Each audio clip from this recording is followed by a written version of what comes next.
Cuando estudiamos la Biblia, no estudiamos la Biblia para saber más de la Biblia. Hay muchos creyentes que saben mucho de la Biblia, pero no viven conforme a la Biblia. Estudiamos la Biblia para saber cómo tenemos que vivir de acuerdo con la Biblia. La Biblia no es un libro de información. La Biblia es un libro de formación. Por tanto, vamos a la Biblia para formarnos conforme a la voluntad de Dios. ¿Está claro esto? La Biblia, toda la Biblia, desde Génesis 1:1 hasta Apocalipsis 22:21 es doctrina. ¿Por qué? Porque es la palabra de Dios. Dios ha escrito, ha revelado, no lo ha escrito Él, mandó escribir, orientó, puso en boca de los escritores el mensaje a comunicar con un propósito, que te conozcan, ser conocido. Cristo dijo que la vida eterna consiste en que te conozcan a ti, el único Dios verdadero, y a Jesucristo a quien tú has enviado. Luego, cuando leemos, y Abraham tuvo un hijo que se llamó Isaac, ¿es doctrina? Sí. Y cuando leemos Dios es espíritu, ¿es doctrina? Sí. Ahora, dentro de la Biblia hay doctrina fundamental y doctrina general. No doctrina principal y secundaria, por favor.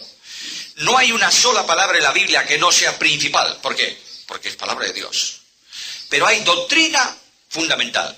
Esa doctrina fundamental se llama así porque es el fundamento de la fe y tiene que ver con la salvación de la persona.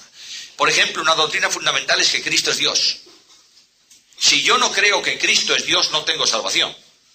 Porque ningún hombre o ningún ser, por perfecto que fuese, podía sustituirme a mí en el pecado, que es una deuda infinita contraída por Dios. Luego, el que no cree que Jesús es Dios, se pierde.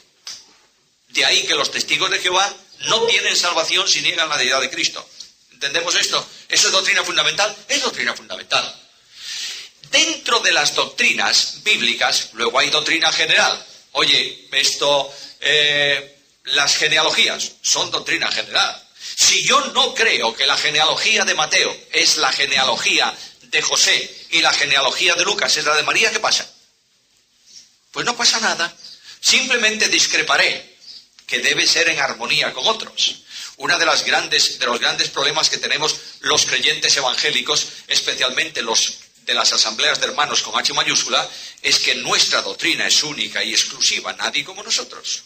El resto no tiene doctrina sana, pero nuestras bibliotecas están llenas de libros de otros grupos denominacionales, de quienes aprendemos. Luego, lo que quiero decir es que nadie, por una discrepancia hermanable en doctrina general, produzca una división.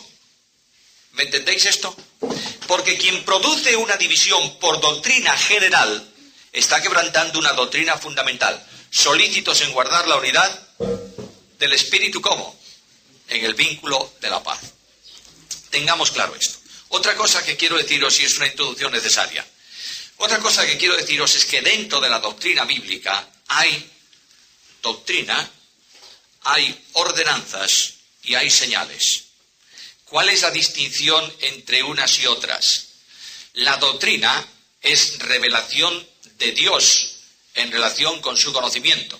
Por tanto, todo lo que hay en la Biblia es doctrina, ¿no es esto? Y hemos dicho que hay doctrinas fundamentales y generales. Ordenanzas son reglas o normas o mandamientos establecidos sobre una doctrina. La doctrina es invariable en el tiempo, la ordenanza es interpretativa. Pongo un ejemplo. Tenemos una ordenanza que es el partimiento del pan, ¿sí? ¿Esa ordenanza descansa sobre una doctrina o no? Claro. La muerte, resurrección, glorificación, segunda venida de Cristo. ¿Es doctrina? Es doctrina. Ahora, hay quienes interpretan que el vino se debe distribuir en una sola copa, hay otros que piensan que en 4 y hay otros que piensan que en 65. ¿Cuál es el problema? La ordenanza es interpretativa. La doctrina sobre la que descansa es inalterable. Es decir, podrá pasar todos los siglos que sea de la historia de la Iglesia que la ordenanza, la doctrina de esa ordenanza es inamovible en el tiempo. ¿Lo tenemos claro? ¿Por qué discutimos nosotros? ¿Por la doctrina o por la ordenanza? Por la ordenanza. De manera que estamos rebajando el nivel de diálogo y estamos discutiendo por algo que no es en sí mismo la doctrina, sino la forma de entender la ordenanza. La segunda ordenanza del Nuevo Testamento establecida por Cristo es el bautismo, ¿no es esto? Bueno, hay grupos de hermanos muy serios en Biblia, tremendamente serios, que bautizan, meten a la persona 3 veces debajo del agua. Una en el nombre del Padre, otra en el nombre del Hijo, otra en el nombre del... Bueno, ellos lo entienden así. ¿Cuál es el problema? Pues el problema es que la ordenanza es interpretativa. La doctrina que sustenta la ordenanza como doctrina es inalterable. Tercero, señales. Cuando tú vienes por la carretera, te encuentras con que te para la policía en un sitio que tú conoces bien, cerca de tu casa. Te para la policía y te dice, tengo que multarle a usted. ¿Por qué?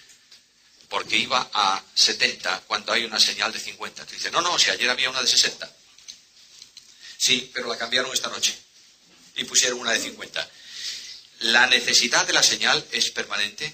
¿La señal cambia en el tiempo? ¿Sí o no? Así en la Biblia. Os pongo un ejemplo. La señal descansa sobre una doctrina, lógicamente, si no, no es señal bíblica. Por ejemplo, Cristo dice en Marcos, capítulo 16, estas señales seguirán a los que creen en mi nombre. En mi nombre hablarán nuevas lenguas, etcétera, etcétera, etcétera, etcétera. ¿Esa señal ha cambiado en el tiempo o no? Pues naturalmente que sí. Pero no ha cambiado la doctrina que inspira la señal. La señal es una evidencia del poder de Dios en salvación, ¿sí? Hoy en día la misma señal es necesaria, pero ha cambiado en el tiempo. Porque hoy el poder de Dios en salvación se manifiesta en vidas cambiadas dentro de una sociedad, ¿o no? Porque una persona podría hablar en lenguas todo lo que quiera, pero si es un hombre o una persona inmoral, pues la señal no vale. ¿Estáis entendiendo? La señal cambia. Así, a lo largo de la Biblia, todas las veces que leáis señal, eso no es inalterable en el tiempo, eso cambia. Y buscáis en el Nuevo Testamento muchas cosas que mencionan explícitamente señal, y decís, bueno, la doctrina que sustenta la señal permanece, la señal es inalterable. Cuando un creyente va rebajando su conocimiento bíblico, al principio discute. Cuando yo digo discutir entre creyentes, entendéis que no es pegarse de bofetadas. Es diálogo enfrentado, sano. Al principio, cuando el creyente es muy maduro, dialoga, discute, contrasta opiniones sobre ¿qué? Sobre doctrina. Cuando pasa el tiempo y ya la capacidad bíblica de las personas ha disminuido por la falta de estudio, lo tenéis en Hebreos 5 y 6. Cuando va disminuyendo, no discute la Iglesia por doctrinas, comienza a discutir por ordenanzas. De manera que el gran conflicto comienza cuando música o no música, copas o no copas, ahí tenemos un lío. No es doctrina, no es ordenanza. Y cuando ya ha perdido todavía mayor capacidad bíblica, discute ¿por qué? Por señales. Ya no son siquiera ordenanzas, y va el descenso de la Iglesia. Pero lo que sí tengo claro es que la única vía de reflexión posible en el tiempo es la doctrina. ¿Está claro o no? Muy bien. Segunda cosa que quiero deciros, no es ningún descubrimiento nuevo, esto lo dijo Lutero. La hermenéutica a la que tenemos que ir hoy en día no es la hermenéutica dispensacional, ni la hermenéutica del pacto, ni ningún tipo de hermenéutica humana. Tenemos que ir a una hermenéutica cristocéntrica. Todo cuanto tú interpretes en la Biblia, si no refleja el carácter de Jesús, no es una buena interpretación. ¿Está claro? De manera que una de las necesidades que tenemos es de acudir de nuevo ¿a qué? Puesto los ojos ¿en quién? En Jesús. Cuando Cristo es el núcleo de la hermenéutica, no hay discusiones. Porque siempre se dijo, bueno, para. Siempre se dijo. Pero si aplicásemos esa norma de siempre se dijo de esta manera, no habría habido reforma en la Iglesia cristiana. Porque los reformadores cortaron ¿con qué? Con lo que siempre se dijo. ¿Y volvieron a dónde? Al meollo de la cuestión que es la Biblia. ¿Me habéis entendido? Así vamos a estudiar, si el Señor lo permite. No solo esta vez, sino mientras Él nos permita estar dentro de la escuela bíblica de verano. La doctrina del pecado es una doctrina, de la salvación es una doctrina fundamental, pues claro, y tan fundamental. Si no hay doctrina que informa la salvación, no hay evangelio que podamos predicar. Y si no hay evangelio, no hay mensaje de salvación. Y si no hay mensaje de salvación, dice Pablo, ¿cómo creerán? ¿De qué manera? ¿En qué? ¿Cómo creerán? Por tanto, la doctrina de la salvación necesariamente tiene que dedicar un primer espacio a la doctrina del pecado. Si no hay pecado, no hay necesidad de salvación. Ahora, si hay necesidad de salvación, tenemos que tener claro qué es el pecado. A veces hablamos de pecado de una forma genérica y estamos tan acostumbrados a decir, eso es pecado. Bueno, todo lo que no es de fe es pecado, dice la Biblia. Pero eso es pecado y aquello no es tan pecado. De modo que yo puedo criticar de mi hermano eso. Bueno, lo hice con la mejor intención, pero eso es pecado. Tan pecado como la borrachera o como el adulterio. Están en la misma lista de 1 Corintios 5. Vamos a estudiar qué cosa es el pecado. La Biblia habla de pecado como un hecho real. Y la Biblia dice que el hombre, todo hombre que nace en la tierra es pecador. El hombre, y la Biblia declara que el hombre es pecador. Por ejemplo, en el Salmo 51 dice el salmista que en maldad fui formado y en pecado me concibió ¿quién?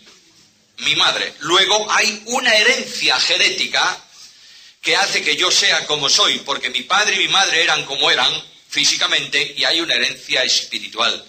Y la herencia espiritual está introducida en la genética humana desde el momento en que el hombre en el huerto de Edén pecó. Desde entonces aquí, mis padres, padre y madre, me transmiten la herencia suya, que es una herencia no solo física, sino también espiritual. Ahora, cuando Dios, y estoy corriendo un poco en la primera parte, cuando Dios quiere informarnos de cómo es el pecado, introduce en el mundo su ley. El propósito es primario de la ley de Dios, ¿qué es? Denunciar la realidad del pecado. Y nos dice el texto bíblico que Dios escribió en la conciencia de los hombres, ¿qué cosa? ¿La ley o la obra de la ley? La obra de la ley. Dios escribió en toda conciencia humana la obra de la ley. ¿Cuál es la obra de la ley? Por medio de la ley es el conocimiento del pecado. Por eso Pablo dice que aquellas personas que nunca oyeron un mensaje del Evangelio, que están viviendo en el interior de la selva, decimos a veces, hay muchos selváticos en torno a nosotros que tampoco oyeron nunca un mensaje del Evangelio. Pero una persona que nunca oyó el mensaje del Evangelio, dice el apóstol Pablo que su conciencia le es juez. Y sus razonamientos le dicen si eso es bueno o si eso es malo. Luego, la obra de la ley como detector del pecado está en la realidad de la experiencia del hombre. La ley además es un espejo que manifiesta la condición espiritual, reflejando la condición espiritual del hombre. Vamos a ver Santiago 1, 22 al 25. Venga, el que lo tenga, léalo, por favor. Muy bien, la palabra de Dios es un espejo que refleja la suciedad espiritual mía. Ahora hay personas, yo no conozco a muchos, pero hay personas que se ven en un espejo y dicen, mira qué mancha tengo, y se marchan. Y se olvidan de limpiar la mancha. ¿Le ha hecho algún bien para ellos el espejo? No. Todavía más graves para nosotros. La palabra de Dios, dice el Señor Jesucristo, será el elemento de juicio en el día en que tengamos que dar cuenta. Dice, yo no necesito juzgaros. Las palabras que os he dicho, ellas os juzgan. De manera que tenemos que tener mucho cuidado con lo que nosotros hacemos en relación con lo que la Biblia dice. De manera que si la Biblia dice, ninguno busque su propio bien, sino el del otro. Muy bien, que cómo nos ha costado decirlo, ¿eh? El del otro, y resulta que yo estoy buscando mis intereses en mi casa frente a mi familia y a mi mujer, ¿qué está haciendo la Biblia en mi vida? Nada, de nada. La Biblia es necesario leerla no para saber lo que dice, sino para contrastar nuestra vida con ella. Ahora, no solo la Biblia habla de pecado y dice que los hombres son pecadores. La historia humana testifica esto. Hay un proverbio chino. Los chinos, por viejos, saben muchas cosas, tienen una cierta experiencia. Y hay un proverbio chino que dice que hay solamente dos hombres buenos. Uno, el que está muerto. Otro, el que no ha nacido. Bueno, es una verdad. Porque dentro de nosotros, todos nosotros llevamos dentro un germen de rebeldía, de transgresión, etc. Los hombres confesaron su pecado. Vamos a ver un ejemplo. Génesis 4:13, ¿qué dice? Para soportarlo. Bueno, mi castigo quiere decir que es la consecuencia ¿de qué? De un pecado. Él ha pecado y su castigo es un castigo superior a lo que él cree que puede ser capaz de soportar. Por tanto, Caín, ¿qué está reconociendo? Si hay un castigo, ¿qué significa? Que hay un pecado. Por ejemplo, David, Salmo 51:4. De manera que contra ti he pecado. Realmente David no había hecho ningún delito directamente, en el sentido de decir yo lo hago contra él, pero había comenzado por quebrantar la ley de Dios en cuanto a desidia personal, había pecado en cuanto a trabajo, actividad, que se había convertido en un vago, porque dormía toda la tarde cuando los generales estaban peleando en el campo de batalla, y luego había pecado contra su moral personal viendo a la mujer del prójimo, y luego había pecado contra la mujer del prójimo porque la hizo suya, y luego cometió un asesinato contra el marido de aquella mujer. Había cometido una serie de delitos contra muchas personas, pero esencialmente David pecó ¿contra quién? Contra Dios, que establece una moral que prohíbe todas estas cosas y a la que Dios mismo se sujeta. Es otra lección que debemos aprender. Cuando Dios establece una ley, ¿quién es el primero en sujetarse a esa ley? Dios mismo, ¿o no? Amaos los unos a los otros. ¿Y qué? Él nos amó primero. Él dio a su Hijo. Su Hijo se dio por nosotros. Luego, ¿Dios se sujeta a la ley moral? Sí, naturalmente. Por eso quiere que nosotros lo hagamos. Llegamos a una conclusión. Bueno, tenéis el ejemplo del pródigo, ¿no? ¿Qué dice el pródigo cuando viene de la provincia apartada?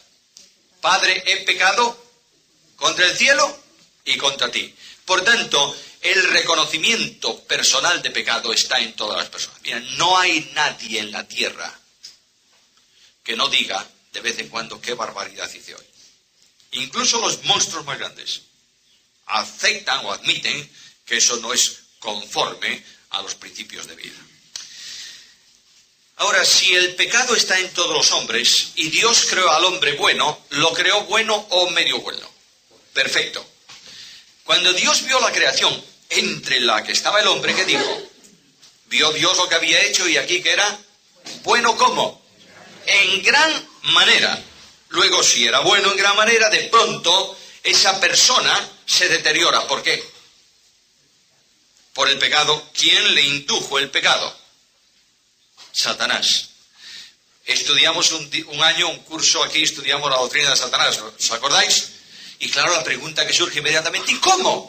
Bueno, yo no tengo respuesta. Tengo muchas ganas de llegar al cielo, no para preguntarle al Señor cómo, porque cuando lleguemos allá conoceremos cómo somos conocidos. Y todos estos problemitas que tenemos hoy se habrán despejado en un conocimiento perfecto. Pero ¿cómo llegó el pecado al cielo? Al cielo, quiere decir, a un ser celestial. Yo no lo sé. El hecho cierto es que llegó. Y ese ser vino a atentar al hombre y a hacer caer al hombre por una razón fundamental. ¿Por qué? A ver. Por destronar a Dios. Correcto. Cuando él pecó, quiso tener un trono cerca del trono de Dios. ¿No es esto? Un reino paralelo al de Dios. No lo pudo conseguir porque Dios lo echó de su presencia. ¿Dónde había un trono? En la tierra. ¿Quién estaba en ese trono? El hombre. Dijo Satanás, ahí tengo un trono. Voy a hacerme con ese trono para que desde ahí pueda gobernar al margen de Dios. ¿Lo consiguió? Sí. Indudablemente sí. Derrotando al hombre por tentación. Vuelvo a recordaros que el hombre, el varón de la especie, es el responsable número uno en el pecado. No la mujer. ¿Por qué? Si lo dice la Biblia. La mujer, siendo tentada, cayó en transgresión. Pero el varón no fue tentado. ¿Lo dice la Biblia o no? ¿Creéis vosotros que Adán comió del fruto del árbol así, por una casualidad de esas? No, su mujer le dijo, toma, es del fruto del árbol, y él comió. Claro, siempre somos así los hombres, obedeciendo a las mujeres. El pecado entra por tentación.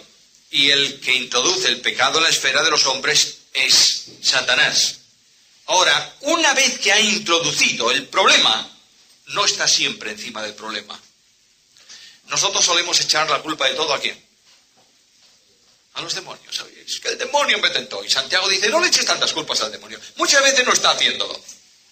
Santiago dice que cuando de tu propia concupiscencia eres atraído y seducido. De manera que no le eches tantas culpas al demonio. Hombre, es cierto que el demonio muchas veces viene y te dice cosas y te conduce y te induce. Esto es verdad. Es su tremendo oficio. Pero no siempre. Y cuando el demonio venga a la vida de un creyente, el creyente tiene armas y recursos para evitar la tentación o la caída o no. Pues claro, perseverad en oración, porque vuestro adversario, el diablo, como león rugiente, anda alrededor vuestro buscando. Bueno, entonces si caemos es porque nos da la real gana, porque no estamos firmes en la esfera de victoria.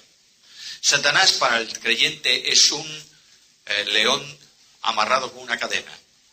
Pedro dice que anda alrededor buscando a quien... ¿Sabéis por qué motivo Pedro tiene tanto problema y tanta insistencia en el asunto? Porque él tuvo una experiencia en ese campo. Pedro dice, velad. ¿O no? Porque él se durmió. ¿Cuándo? En la tentación en Getsemaní. El Señor le dijo, vela, y él duerme. Y Satanás vino y ahí tenéis a Pedro. Y él, velad. Estar despiertos porque vuestro adversario el diablo anda alrededor. ¿Quién dijo eso por primera vez? Satanás mismo en el libro de Job. Vengo de rodear la tierra y de andar por ella. Lo que Satanás estaba diciendo al Señor es, mira, estoy hace mucho tiempo dándole vueltas alrededor de quién. De Job. Y no sé cómo. Voy a entrar por ahí porque, oye, es un hombre justo. Y Dios le concede unas cuantas cosas para ver. Y Satanás cae derrotado. Bien, ¿todos somos pecadores? ¿Sí? ¿Estáis convencidos de eso? Bien. Entonces podemos considerar la naturaleza del pecado. Hay una serie de ideas erróneas sobre el pecado. Una de ellas es que el pecado es una debilidad inconsecuente. Es decir, como Dios creó a los hombres tan debiluchos, somos pues oye... Somos niños que tropezamos y caemos. ¿Es una debilidad inconsecuente? No, señor. Todo pecado es una violación directa contra la ley de Dios. ¿Está claro? Bien. Luego no es algo inconsecuente. No quiere decir que haya pecado voluntario y pecado de omisión y pecado de acción y pecado que cometes sin darte cuenta. Esto es verdad también.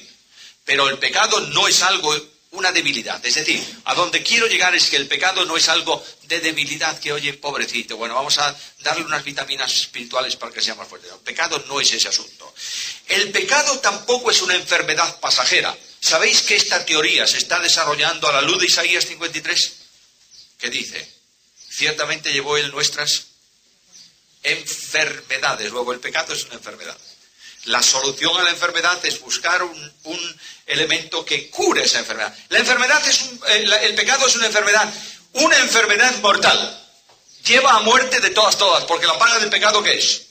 Luego no empecemos a hablar de que es que está débil y está enfermo. No, la Biblia no enseña eso. Ahora, ¿cuál es la definición del pecado? Bueno, la Biblia ha sido escrita esencialmente en dos idiomas. Los evangelios, un tercero. Los evangelios han sido escritos, especialmente Marcos, tiene enormes pasajes en arameo. Pero la Biblia esencialmente está escrita en dos idiomas, hebreo y griego. De manera que tendríamos que ir a las palabras griegas para entender qué es el concepto bíblico de pecado. Ahora, hay un término en griego que traduce, fijaros bien, el idioma hebreo es muy parco en palabras, muy rico en figuras. A ver, os vais a reír de algo. Nuestra versión ya no traduce eso de esa manera. Pero si alguien tiene en mente una versión muy antigua de la Biblia, la del 25, dice, cuando hablaban de por ejemplo, dos ejemplos. Uno, cuando hablan de que Ahoz, ¿recordáis? El juez el rey entró para cubrirse los pies. ¿Qué significa eso? ¿Que tenía frío y se tapaba los pies con una manta? Eso es, ir al baño. Hacer necesidades mayores. ¿Y por qué dice cubrirse los pies? Porque es que la falda le cubría los pies cuando se agachaba la persona. ¿O no? Bueno, ese es el idioma hebreo, que tiene necesidad de muchas figuras porque tiene poco vocabulario. Sorprendente. Tiene 24 palabras para definir pecado, el hebreo. Y el griego tiene una sola para traducir estas 24. De manera que cuando queremos hacer una investigación intensiva de pecado, hacer injusticia, oprimir, doblar, todo eso es una sola palabra en griego, pero son 24 palabras en el idioma hebreo. Un concepto de pecado. Vamos a ver un concepto bíblico de pecado. Jueces 20:16. No erraban. Esa palabra no erraban, es decir, tiraban con una onda a alguien que tenía un cabello extendido y no erraban el golpe. Bueno, es una hipérbole, ¿entendéis? Eso yo creo que es muy difícil. Pero quiere decir que eran tiradores certeros. ¿No erraban qué? El blanco. Luego, el primer concepto bíblico de pecado es errar el blanco. ¿Quién puso el blanco? Dios. ¿Qué ocurre? Nosotros con nuestra vida o pasamos o quedamos cortos, pero no alcanzamos el blanco. Por tanto, ahí habla de una mala disposición. No tenemos este año, estuvo varios años con nosotros un hombre que conoce mucho y además practicó mucho el tiro al arco. ¿Sabéis quién es, no? Manuel se llama. Este hombre un día me dio una tremenda lección teórica de tiro al arco. Y me dijo, mira, yo tengo una máquina para pesar las plumas de la cola de la flecha. Lleva 4. Y si una pesa un pelín más que la otra, ¿qué? Pues se desvía. Y luego después, lo que es la flecha, tienes que ponerla encima de un dedo en el centro y tiene que quedar en equilibrio. Porque si pesa un poco más de adelante o atrás, se desvía. Por eso también dice el libro de los Proverbios y también dice los Salmos que bienaventurado el que llenó su aljaba, ¿de qué? De hijos. Y dice que los hijos son como saetas en manos del... Hoy no leemos al proverbio, del valiente, del fuerte. Quiere decir que el padre tiene que trabajar con su hijo como un tirador de flechas. Y cuando ya el hijo está preparado en moral, etcétera, etcétera, pone la flecha y tira, disparándolo hacia el blanco de Dios. Y claro, puede ocurrir que la flecha se caiga antes del blanco, después del blanco. Entonces el padre lo deja tirado en el campo y se marcha. El arquero va a buscar la flecha, la recupera, la arregla, la prepara y la lanza de nuevo. ¿Entendéis el concepto? Aquí tenéis enorme riqueza de conceptos del Antiguo Testamento. Que era mucho más complicado. Normalmente que un arquero o un lanzador fuese diestro, pues oye, pero un zurdo, claro, tenían una ventaja esos zurdos. Preguntarle también a Od, a Sangar y a Od, le metió la daga porque era zurdo y le dio una puñalada trapera de tal dimensión que le metió la daga, la hoja, el puño y todo dentro de la barriga del otro. Bueno, porque no, el rey sospechaba el uso de la mano derecha, pero el de la izquierda no tanto. Eran zurdos, era una característica de ese grupo. Ahora, otra cosa, otro concepto de pecado. Isaías 21:2. Venga, vamos a ir rápido porque tenemos poco tiempo, ¿eh? Bueno, ahí Isaías, estás leyendo 21:2. Sí, esto tengo que corregir esa cita, porque habla de lo encorvado y lo torcido, que es lo que yo quería buscar o deciros. Es decir, mirad, cuando Juan el Bautista, lo entendemos rápidamente, aunque no encontremos la cita ahora mismo. Cuando Juan el Bautista viene para anunciar la venida del Mesías, proclama un mensaje: enderezad el camino del Señor. Luego, el camino torcido es sinónimo ¿de qué? De pecado. Luego hay otro término que es excitación tempestuosa, que es decir, la violencia. Voy a decir unos cuantos términos, en las notas están las citas. La violencia desatada contra algo. Pablo dice, airaos pero y no se ponga sobre vuestro enojo. La ira del creyente no es la ira del hombre, ¿eh? Es la ira de Dios manifestada en el creyente. Ojo, no es que yo me enfade con mi hermano porque no me dejó aparcar. Eso es mi ira. Me enfado, me disgusto, manifiesto mi disgusto, no contra alguien, sino contra un hecho. Cuando alguien hace algo directamente contra la voluntad de Dios. Pero como no es contra mí, yo tengo que... ¿qué? Ese enfado, digamos, no puede durar más que el día y ya llega. Y si pasa el día, estamos cayendo en una situación mala y compleja. Luego hay traspasar una línea, es decir, ir más allá de los mandamientos establecidos. Pongo un ejemplo. El Señor Jesús se enfrentó en su tiempo con los fariseos. ¿Los fariseos enseñaban la Biblia o no? ¿Sí o no? ¿Mucho? Muchísimo. Pero además de la Biblia, ¿qué enseñaban ellos? Los mandamientos de los ancianos, la tradición. ¿Y Cristo qué le dice? Habéis invalidado con vuestra tradición la palabra, porque estáis enseñando como doctrina lo que son mandamientos. Se habían pasado de la raya. ¿Entendéis ese concepto? Cuando vas más allá. Luego hay otra palabra que es vanidad. Vanidad en el Antiguo y en el Nuevo Testamento tiene que ver con un globo hinchado. Yo a veces pongo el ejemplo de ¿quién? De un animalejo. El pavo real, con la cola levantada. Toda persona muy inflada es vano. Porque el hombre de Dios es humilde. Y Cristo dijo, aprended de mí que soy manso y humilde de corazón. Mira, una de las necesidades de renovación bíblica de la Iglesia es que tienen que desaparecer los grandes y tiene que haber más humildes. Esta es una tremenda necesidad. Vanidad, obstinación, es decir, persistir en. Eso ya tiene mucha connotación con una cosa que se llama pecado voluntario, que veremos probablemente en Hebreos. En Hebreos dice que todo aquel que peca voluntariamente. Es que no pecamos voluntariamente nosotros siempre, a ver. ¿Sí o no? Sí.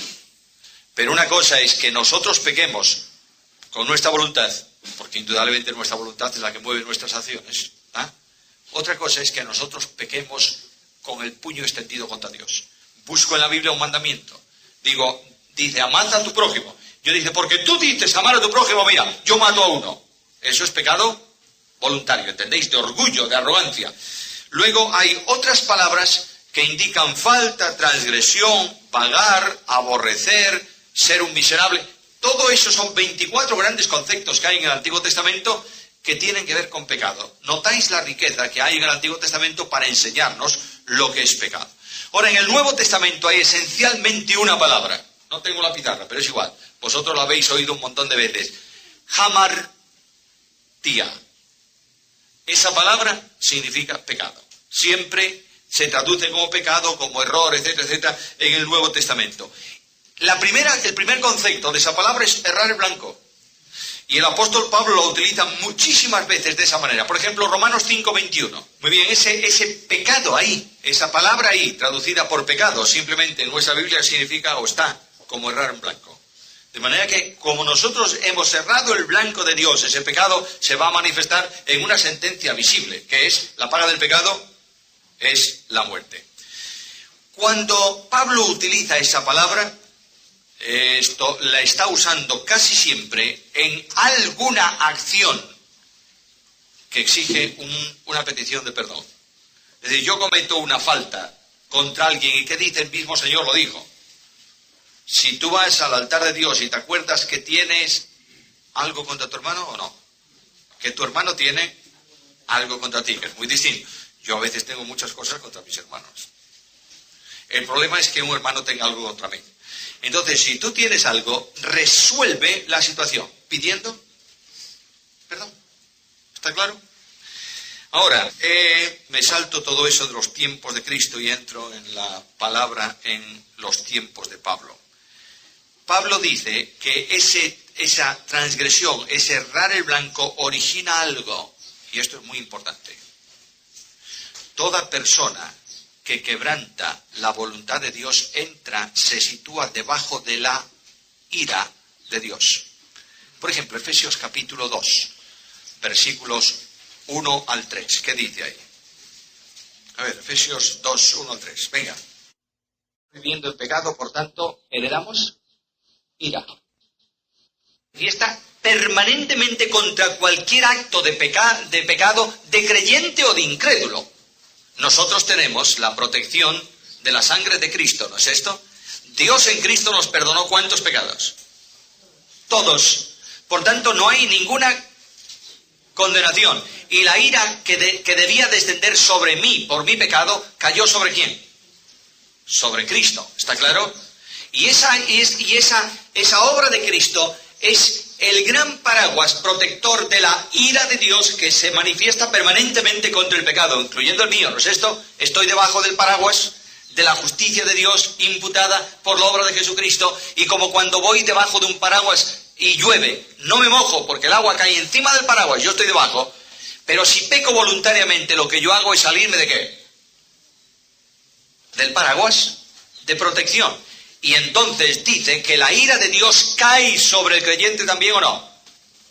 El tal sea entregado a Satanás para su muerte, para su destrucción en la carne.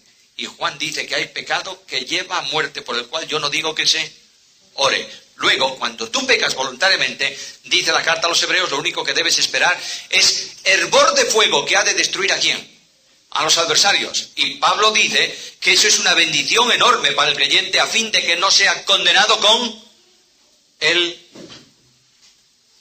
1 Corintios. Se ha entregado a Satanás con el mundo. Luego es una manifestación de la gracia. Dios tiene mejor sitio en el cielo a un creyente rebelde que aquí en la tierra. Un creyente rebelde en la tierra es un descrédito para Dios. De modo que tengamos cuidado con esto. Esto lo veremos en el pecado del creyente. Bueno. Ahora mirad dos pensamientos. El de Pedro, ¿cuál es el pensamiento de de Pablo en relación con el pecado?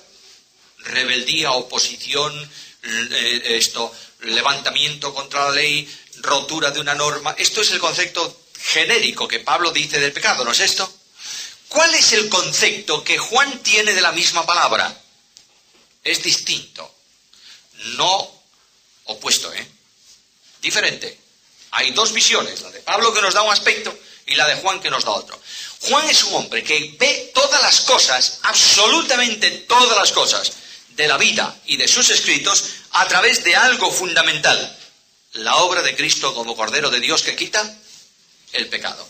Luego, todo cuanto nosotros hacemos en la esfera del pecado es un rechazo abierto a una situación que se ha dado porque Dios envió a su Hijo para que pagase, llevase sobre sí nuestro pecado.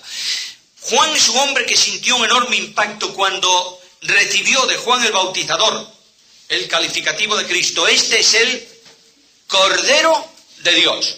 Juan comenzó a pensar, si es el Cordero de Dios, no dice que quita.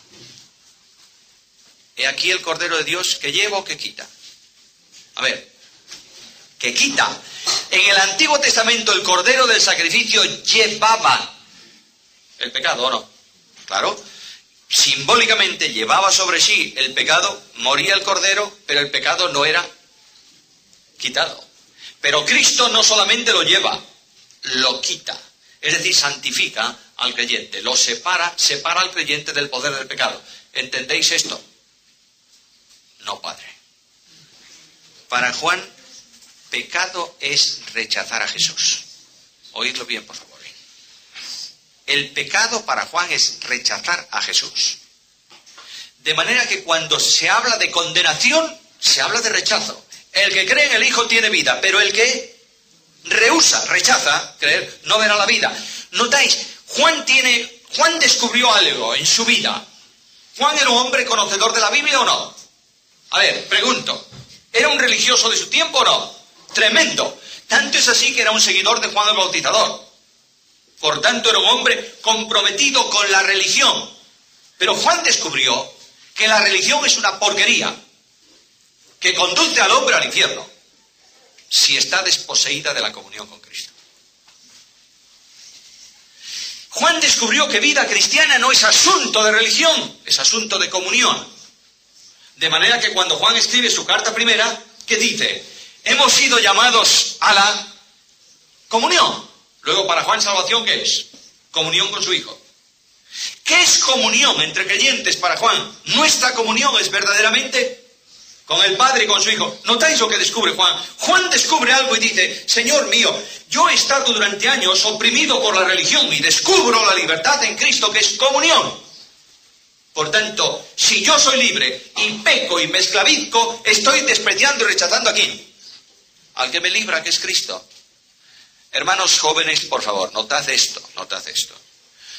No sois libres de nada mientras Cristo no os haga libres. ¿Me estáis siguiendo?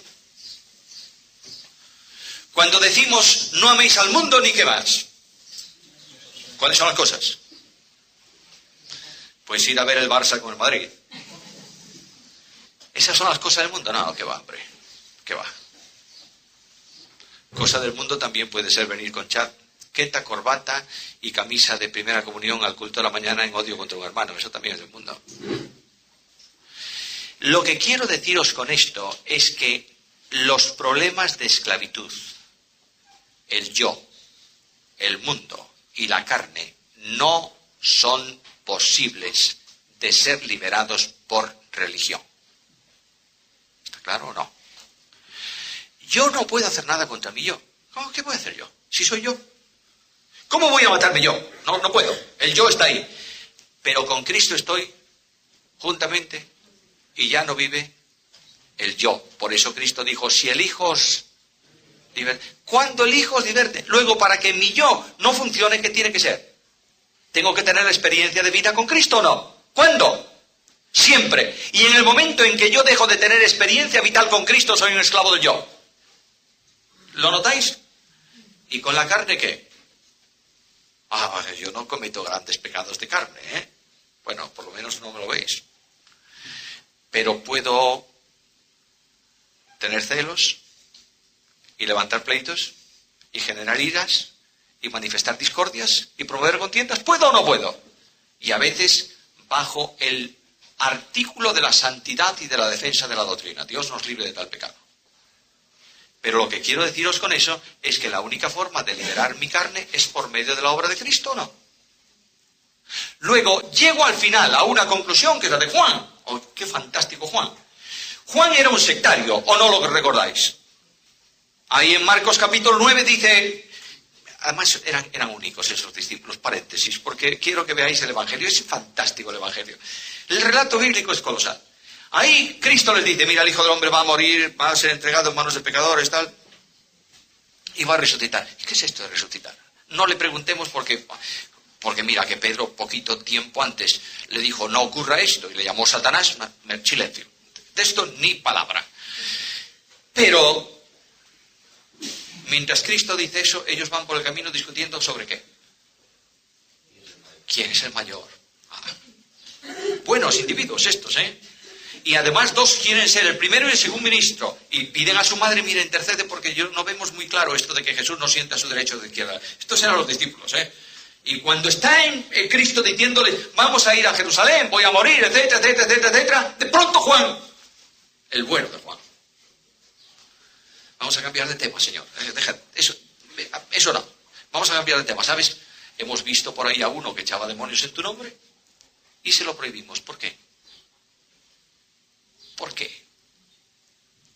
Porque no nos seguía. A nosotros, a los discípulos. No estaba Cristo presente, porque le están contando el caso.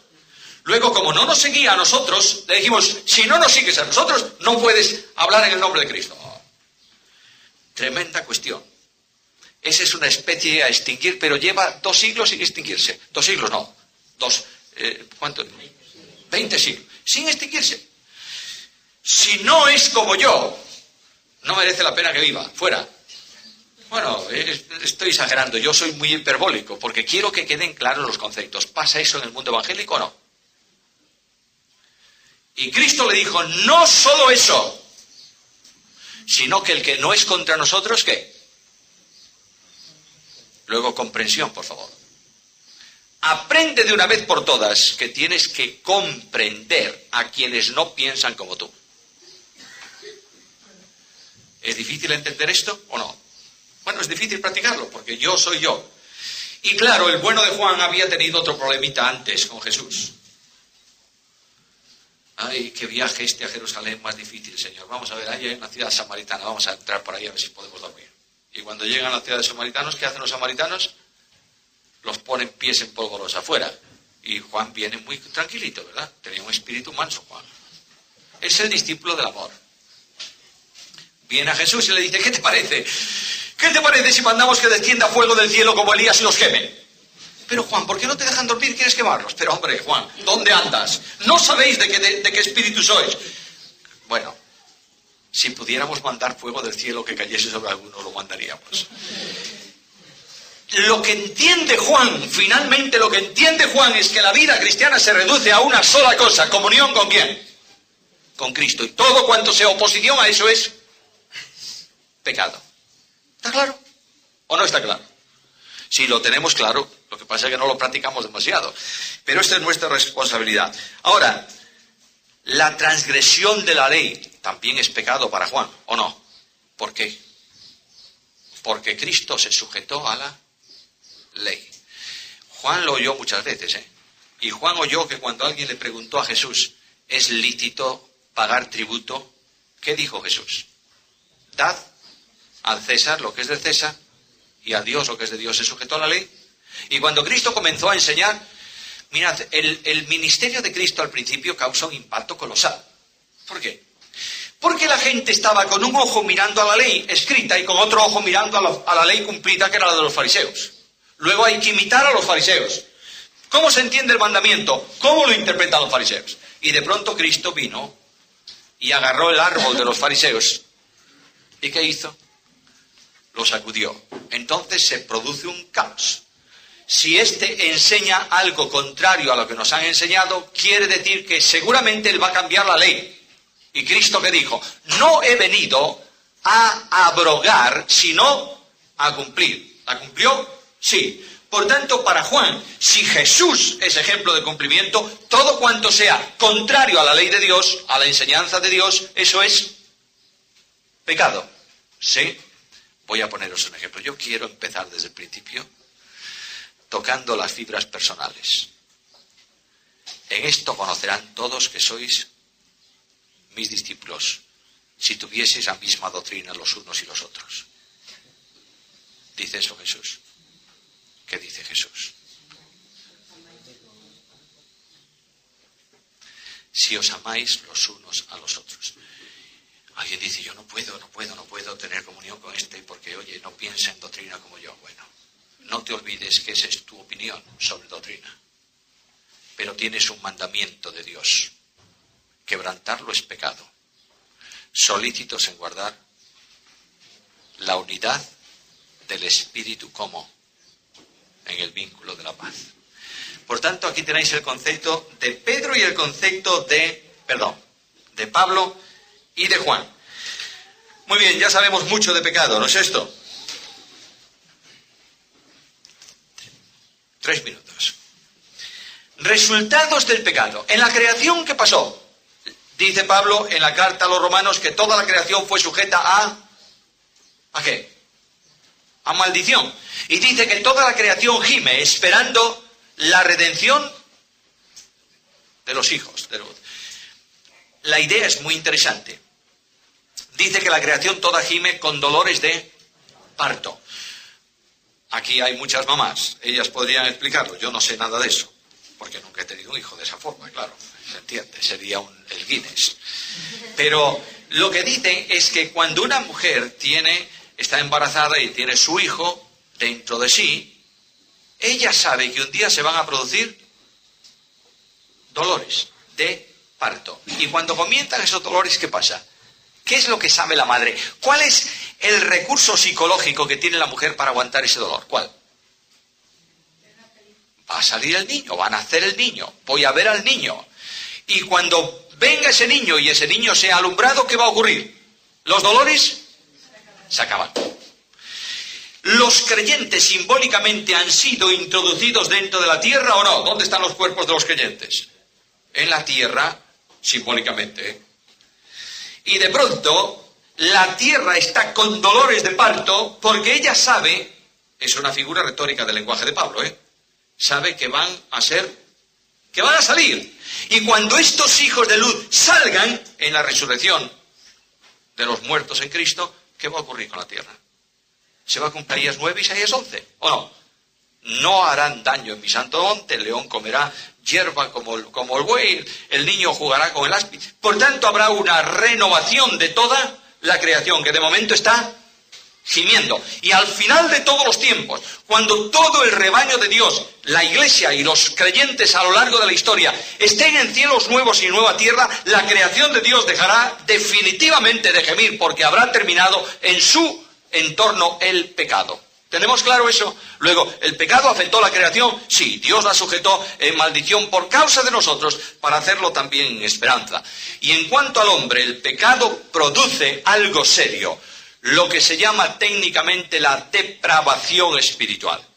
Depravación espiritual no quiere decir que el hombre no anhele lo bueno, que no tenga deseos virtuosos, o que la depravación no significa que el hombre practique la degradación. Es muy distinto degradación que depravación. Depravación significa que el hombre, por su condición pecadora, no puede hacer nada bueno como Dios lo desea hacer, porque está contaminado. ¿Por qué? Por el pecado. Luego hay siempre un condicionante, y esa depravación ha hecho cosas tremendas. Ha oscurecido los ojos del entendimiento, ha desviado los pies de un andar correcto, ha dañado la capacidad del hombre. El hombre, Pablo dice, yo quiero hacer lo bueno, pero ¿qué ocurre? Es que encuentro que dentro de mí hay algo que no va. Y además, finalmente, ese hombre está puesto en esclavitud bajo el pecado, ¿o no? ¿Sí? Y por tanto bajo el castigo de Dios. Y ese hombre es enemigo de Dios en malas obras. Por último, hay mucho más aquí. ¿El castigo por el pecado cuál es? La muerte. Luego, la muerte no es un estado de término, ¿verdad? ¿Qué es la muerte? Un estado de separación. La muerte eterna es la expresión definitiva del castigo eterno.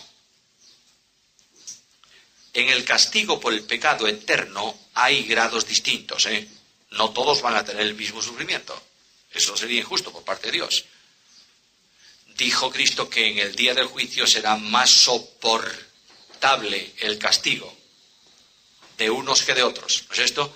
Pero lo que dice el Señor mismo en Marcos capítulo 9 es que el gusano de ellos no muere y el fuego nunca se apaga. Claro, cuando hablamos de castigo en ese sentido, no estamos hablando de un fuego físico como el nuestro de hoy, porque estamos hablando de una realidad espiritual en una dimensión distinta, Pero hay algo muy interesante. El fuego quema, produce dolor, sí. La vida de la persona que no tenga a Cristo por toda la eternidad será una vida de sufrimiento. A ver, pensad en vuestro mundo. ¿Estáis muy contentos con el mundo que tenemos hoy o no? No. Guerras, crímenes, latrocinios, opresión, yo que sé cuántas cosas. La tierra de hoy gime. Y en medio de estos gemidos hay todavía un cierto orden moral. ¿No es esto? Ahora, tú traslada esto a un sitio donde la moral no existe. ¿Qué te parece? Para siempre. Y además, una conciencia sensibilizada. El gusano de ellos no muere. ¿Sabes lo que hace un gusano? Hay muchos tipos. Pero hay uno que a mí me pone muy nervioso cuando lo oigo. Cuando estás durmiendo en una casa antigua y oyes... ¿Sabes lo que es? La carcoma, dices tú. La cama estará segura. Ahí está. Día y noche. Ra, ra, ra, ra, ra, ra.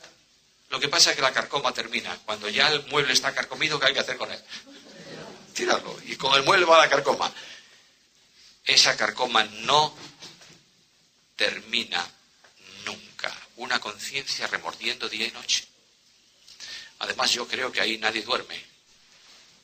Porque de la misma manera que en la Ciudad Santa no hay noche, no necesitamos dormir, en el castigo eterno tampoco. ¿Qué sociedad, Todo por consecuencia ¿de qué?